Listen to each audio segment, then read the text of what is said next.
किशोरीलाल जी के बेटे राघव की शादी की बात जगह जगह चल रही थी, लेकिन किशोरीलाल जी को कोई लड़की पसंद ही नहीं आती थी।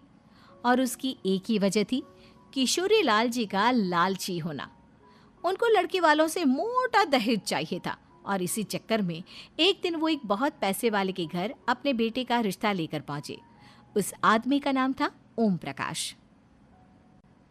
देखिए किशोरी लाल जी, मेरी एक ही बेटी है और मेरी सारी संपत्ति जायदाद सब कुछ मेरी बेटी नैना का ही है।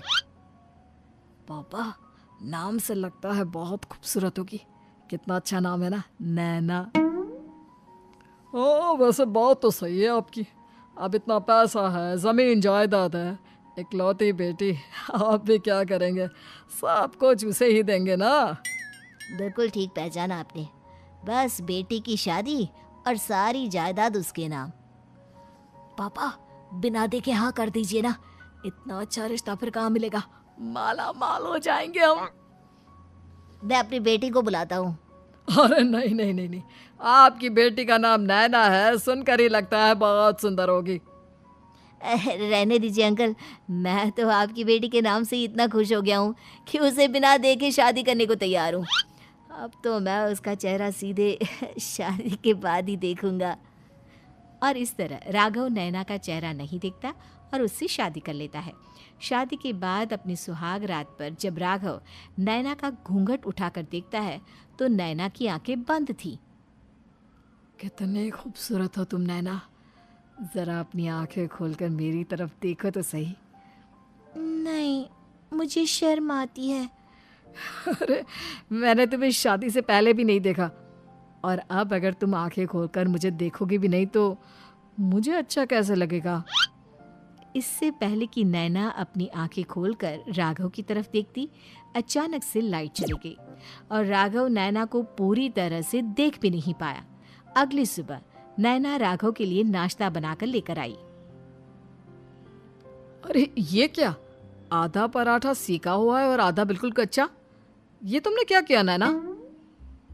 बहू, तुमने क्या आधा पराठा तवे से नीचे लटका कर रखा था, जो आधा सेका है और आधा कच्चा? मुझे जितना दिखेगा उतना ही तो सीखूंगी ना पापा जी। जहाँ जहाँ मुझे नजर आ रहा था वहाँ मैंने सीख लिया, जहाँ जहाँ नहीं दिखा वहाँ कच्चा रह गया होगा। इसका क्या मतलब है? ये कैसा मजाक कर रही है तुम? अरे बहू, तुमने इतना लंबा घूंघट क्यों लगाया हुआ है? देखो, हमारे घर में बहुओं को बेटी की तरह रखा जाता है, और फिर तुम तो इतना सारा माल लेकर आई हो। देखो, ये घूंघट डालकर रखने की कोई ज़रूरत नहीं है। हाँ नैना, पापा जी ठीक कह रहे हैं, तुम तो आराम से रहो, अपना ही घर समझो। नैना अचानक से अपना घूंघट उठा लेती है। अरे ये क्या पापा, नैना की तो एक आंख फूटी हुई है।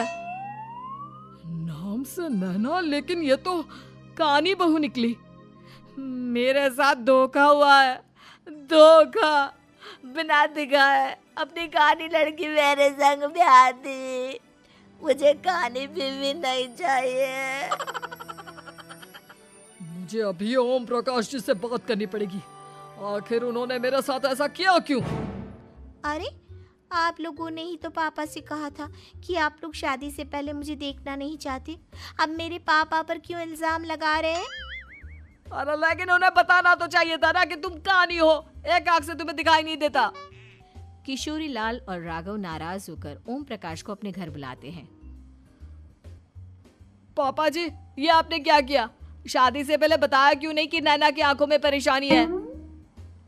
अरे, आप ही ने तो लड़की देखने से मना कर दिया था। और लेकिन आप बता तो सकते थे। आपको तो हमारी बेटी की प्रॉपर्टी चाहिए थी, वो भी पूरी की पूरी। अब क्या हुआ अगर उसे आधा दिखाई देता है? प्रॉपर्टी तो आपको पूरी मिल गई ना। और ये क्या बात हुई? मेरी शादी प्रॉपर्टी से नहीं, आपकी बेटी से हुई है। अब ये तो पहले सोचना चाहिए था, तब तो मेरी प्रॉपर्टी देखकर तुम्हारी जुबान लप लपा रही थी। लेकिन मैं कानी लड़की को अपनी बीवी बनाकर नहीं रख सकता। पापा, कुछ करिए ना आप। हाँ, करता हूँ। देखिए ओम प्रकाश जी, आप हमारे साथ ऐसा नहीं कर सकते।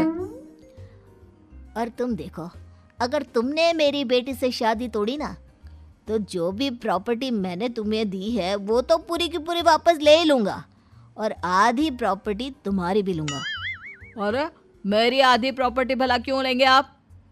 इसलिए क्योंकि मेरी बेटी को आधा नज़र आता है और उसकी नज़र अभी तक तुम्हारी आधी जायदाद पर ही पड़ी है। अब तुम उसे घर से निकालोगे तो कुछ तो लेकर जाएगी ना। और अगर हम आपकी बेटी को अपने घर की बहू बना कर रखे तो? तो तुम्हारी पूरी प्रॉपर्टी तुम्हारी ही रहेगी और जो मैंने तुम्हें दिया है ना उसमें से बस मैं आधा लेकर जाऊंगा।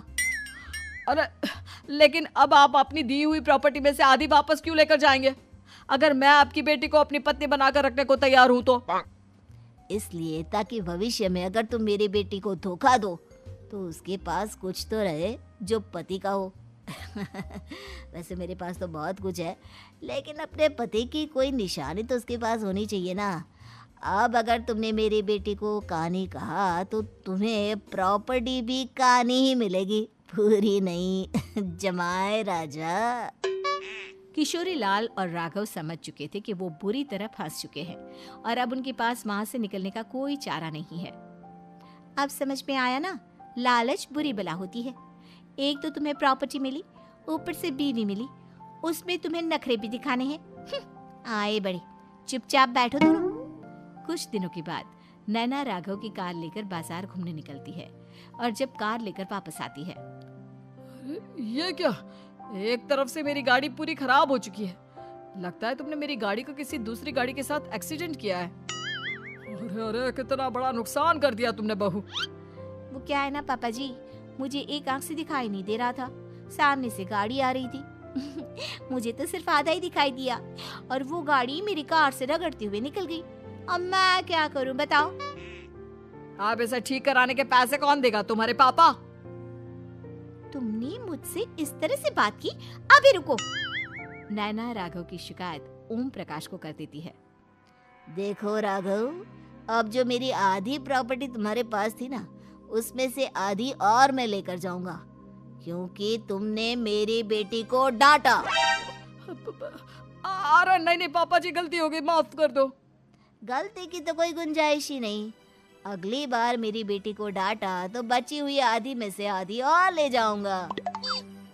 लालच के चक्कर में हम दोनों ने बहुत बड़ी गलती कर दी बेटा।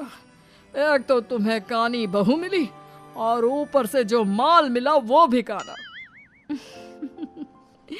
इस तरह राघव की हर एक गलती पर ओम प्रकाश उसकी प्रॉपर्टी का आधा आधा हिस्सा लेकर अपना सारा माल वापस ले गया और राघव को कानी बीवी से काम चलाना पड़ा। भाई लालच वाकई में बुरी बला है।